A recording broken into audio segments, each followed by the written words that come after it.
Good day everyone, so let's react to IWinToLoseGaming's DPS slowdown between Kokomi, Mona and the Luke. If you haven't already, please go and watch the whole video, otherwise the video that I'm going to make is not really going to make sense. And do give it a like, and you can sub and so on. It's absolutely good. He put in quite a lot of effort to get these results, and of course always, take things with a pinch of salt, etc, etc. But what's more interesting is the conversation points that we can bring out by sort of looking at these different results. And on my own, I've made a couple of notes. So here you can see on my notepad, there are two big thoughts. The first is Kokomi's damage, and I want to discuss that in a bit. But I want to discuss exactly why the Luke sort of fell a bit short behind Kokomi. And that is sort of something you have to understand by looking back at Genshin Impact in 1.1. Or in 1.0, so sorry. So in the beginning of the game, essentially, if you were playing Spiral Abyss, it was literally cryo whopper flower and cryo slimes everywhere. It was hell.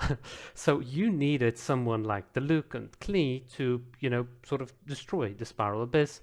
And who works really, really well with the Luke? Well, at that point, Bennett is a very perfect fit for the Luke. In fact, if you look at some of the damage charts, I don't have one up right now, I couldn't find it in time, but basically the Luke, Xiangling, Klee benefit quite a lot from Bennett. It's almost like Bennett is like the Kujosara for like Pyro.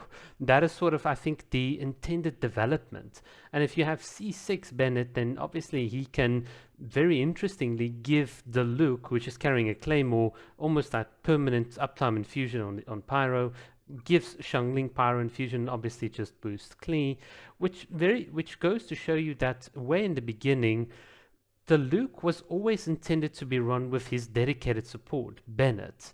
And I think in a certain sense the devs were quite scared to overscale him. So the intended idea was the Luke is strong, but he's going to get stronger and stronger as Bennett sort of gives him an attack buff, gives him that bit of healing, because Bennett doesn't want to be on field. So you put down the Bennett circle, the Luke stands in it, he gets the pyro damage, he gets in pyro infusion, he gets all the good stuff, so the Luke's going to do a lot of damage with Bennett. And I think that was the Genshin Impact Dev 1.0 sort of hat that I would wear. That was how you should play the Luke, and hence his scalings are not as high to sort of compensate for the fact that he would have had a dedicated support to bring up his potential way back when. Now, of course, we are in the latest versions of Genshin Impact, so that era and that way of thinking is definitely sort of not relevant anymore. And what's interesting is we're now comparing a C6 the Luke with a C6 Kokomi, and you can see a Kokomi just sort of wins. So how did this sort of happen? Well, this is one thing that I also looked at months ago. In one of my videos, I sort of said here, the Kokomi speedrun beating IWinToLoseGaming's the Luke. So in his 1.3 million challenge, we sort of showed how we can get a much faster time than his the Luke. So I think if you looked at the timings, the Luke way back when did the two sort of 1.3 million challenge in 29 seconds, and my Kokomi did it in about 28. So way back when even, it was pretty obvious that on her own, Kokomi is pretty strong. So this is without Pyro Resonance, without the Hydro buff. You guys can look at my original video if you're really interested. So why does this happen? And I think to understand this, let's talk about Kokomi's damage in particular. So I've got a couple of thoughts on it. I think the first is, let's ask a bit of a reverse question. Would Kokomi power creep the game if her current damage was literally doubled what it was? And I want you to really seriously think about it. Would Kokomi power creep the entire game if she had more damage? In other words, if she had the equivalent of let's say 100% crit rate or 150% crit rate. Remember, this character heals. She's got a high health pool, applies constant hydro, and has one of the best auto-targeting systems for, I would say, medium ranged damage, which is, if you looked at some of my videos as well, is absolutely true, because of her fish can hone in on enemies even if the enemies move and teleport all around you. It's quite amazing seeing how the fish like auto target or swim to the enemy. So I think the answer is yes. If Kokomi did double the current damage she does right now, then her timings here would pretty much put her, yeah, she would just absolutely not. She would just slaughter Diluc. She would be in a point of competing with Ayaka and the rest of the mob, and it would be a character that can literally not die with such a high damage and consistent damage output, and that you don't need to farm those rare crit rate and crit substat artifacts for. In fact, I think it would have been too much if Kokomi's damage was a lot bigger. So in a certain sense, her damage being as moderate as it is here is perfect because of all the other utility that she brings. But even more so, I think my second thought is you need to understand Kokomi's mechanics are a bit unintuitive. So she's got a high linear scaling DPS output. In other words, she doesn't scale exponentially or multiplicatively as much as other characters do because of the crit rate and crit damage. And the sort of end result is at the lower end, so she's got like a higher floor but a lower skill ceiling. So I just quickly put this into paint. I think this would sort of will paint the picture a lot better. Let's just choose a brush. There we go. So if this is Genshin Impact and this is like sort of the DPS that you can do, and this is sort of like your account, let's say your AR rank, and let's say whatever, like as you get better, more experience and so on. What happens with Kokomi is she's got like this little linear graph. So in the beginning of the game, anywhere, let's say, I would say pretty much up until about AR 54, 55-ish, anywhere before this, a lot of characters do a lot less damage than Kokomi does. It's only really once you start building artifacts and so on, with crit rate and crit damage, getting good substats, that your characters really start to significantly outdamage Kokomi.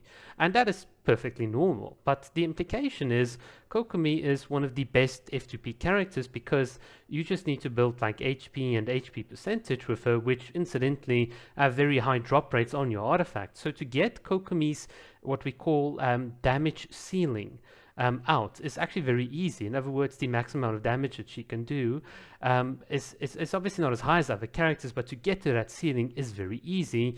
And because she's got this linear scaling, her damage floor is unironically means that she'll do a lot more DPS than most characters during the start of the game. It's only more towards end game that a lot of the other characters start to out DPS Kokomi, and this is the whole thing about what happened with the Diluc. So the entire intended sort of direction, or I think the idea that the Genshin devs had with the Diluc was that he'd follow also this sort of exponential scaling, but then what would happen is Bennett would sort of add on top of this to give him more and more damage. So that is why in this DPS showdown he's not as strong as a character that's just sort of benefits of pure linear scaling.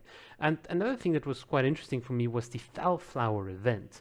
And this is an event where not just myself, but a lot of Kokomi mains sort of reported that they were out damaging everyone. And again, it makes sense because if you think about the picture, if you're in a co-op event, you can only run one character if you're 4 players. So if someone is not running Bennett, then the majority of players are just going to fall behind Kokomi's linear scaling, especially with if you've got one of Ocean Clam. So that crit rate and crit damage multipliers that you get from Bennett or from swirling with a VV set, let's say with Kazuha, you're not getting that benefit this part in a co-op event. So it's no surprise that Kokomi really outdamaged a lot of people in co-op.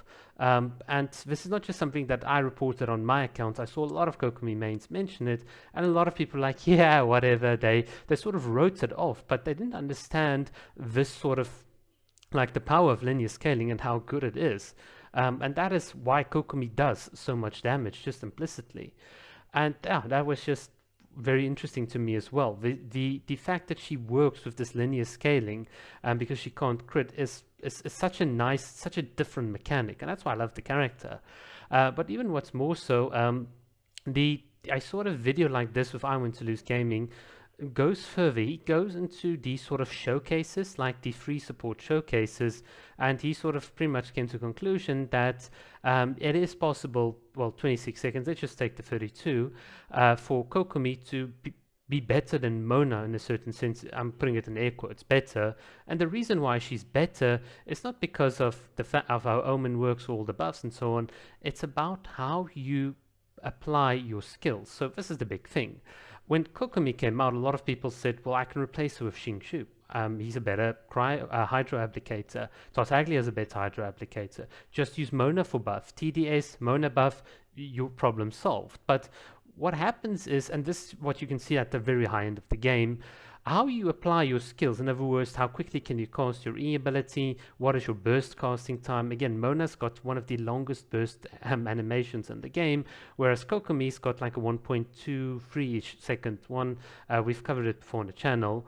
And this is the thing that determines like meta at the highest level. When you're at a place where all your characters are fully maxed out C6, R5, and you're doing speed running, you can't have mistakes. Everything is timed. It's like down to the wire, down to the millisecond. You've got to get your timing right. And this is the thing, when people said, well, I can just replace Kokomi's hydro application with another character, they are right. But when you really come towards the highest end of the game, like when you think about it at the highest level, the fact that you've got a character that simply pops their E, can go off the field, means the rest of your characters can fully utilize their field time, charge the elemental burst and all of these things, and that makes her so potent for speedrunning, and that's why her results are better than Mona. Because think about it, if you don't have an enemy with 40 million HP and you are literally going to one cycle or one shot them, why do you need that additional damage from Mona if it takes longer to get it on? Whereas with Kokomi, you just literally put it down and the rest of your DPS can immediately, very quickly get out that damage, and then yeah, by the time your main DPS put out their damage, the enemies have already died. Why do you want to waste time applying or using skills that are going to take longer to apply? And this is also, in a certain sense, why I think Ayata won't easily replace Kokomi, and that's because, well, his hydro application, as I'm understanding it, if he uses his E, he's got to be on the field to apply it. If he uses his Q, well, then it's sort of tied to his elemental burst. Whereas with Kokomi, you don't care about the elemental burst. It's literally, I put down one E, next floor I put down one E, next floor I put down one E. And I can now give her TDS, all sorts of different artifacts, and essentially through just very simple gameplay, she can enable speed runs like no other character can at the highest level, and which is pretty awesome. You will not, I can guarantee you, you will not get a 26 time frame like this with a sort of Bennett Chongling sort of team comp. Where's the free support showcase? I think he said it right here. 26 seconds possible. Good luck trying to do it with Ryder National. Even if they're all cracked, you're gonna really struggle to get it. And if you can do it, it's gonna be difficult to get it as consistently as you can with Kokomi. So with that said, let's take this a bit further. In Genshin Impact, the Spiral Abyss, or this sort of hyper speed running highest level of the game, is only really 1% of the game, which is quite interesting because of that 1%, if you look at the total maps and all the activities that you can do, floors 9 to 11 are very easily within Kokomi's sub DPS reach on an F2P level. I think it is very possible for you to get 450 out of a 600 Primo Gems with an F2P Kokomi, and we've showcased it on the channel.